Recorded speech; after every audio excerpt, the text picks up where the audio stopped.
Scooty চলাই ভাল পোৱা মানুহজনে এতিয়া ঘোঁৰাত উঠি ভাল পোৱা হ'ল।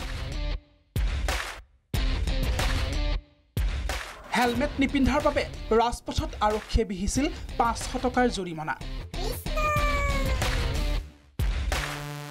সেয়ে গহপুৰৰ দিবাকৰে স্কুটি বিক্ৰী কৰি কিনিলে ঘোঁৰা।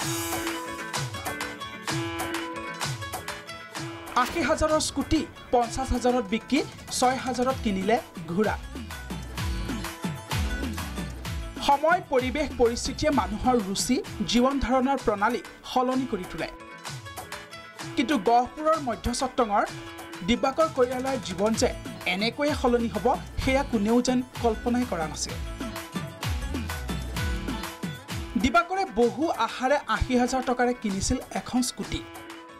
এদিন হঠাৎ হেলমেট নিপিন্ধাকৈয়ে ওলাই গৈছিল ৰাস্তাত। আৰু সেই দিনটোৱে আছিল দিবাকৰৰ নতুন জীৱন প্ৰাপ্তিৰ দিন, দিবাকৰ সলনি হোৱাৰ দিন। ৰাজপথত হেলমেট নিপিন্ধাৰ বাবদ দিবাকৰে ভৰিলে 500 টকাৰ জৰিমনা।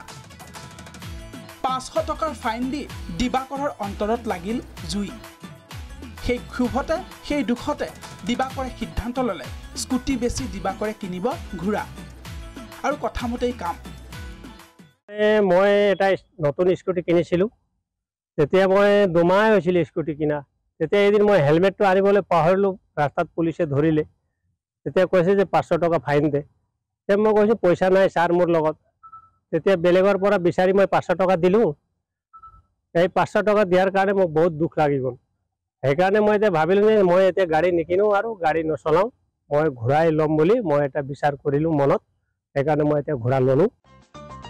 আৰু তেতিয়াৰ পৰাই দিবাকৰে যলৈকে যায় ঘোঁৰাৰ পিঠিত উঠিয়েই যায়। আত্মীয় কুটুম বিয়া সবাহ সকলোলৈকে দিবাকৰ যায় ঘোঁৰাত। বহুতেই দিবাকৰক দেখি হাঁহে, কিন্তু দিবাকৰে কাণ নিদিয়ে। কাৰণ দিবাকৰ কৈৰালা আজি সুখী। দিবাকৰক যাত্ৰা কৰিবলৈ নালাগে হেলমেট, নালাগে লাইচেন্স, ভৰাব নালাগে পেট্ৰল, পিন্ধিব নালাগে জোতা, ভৰিব নালাগে ফাইন।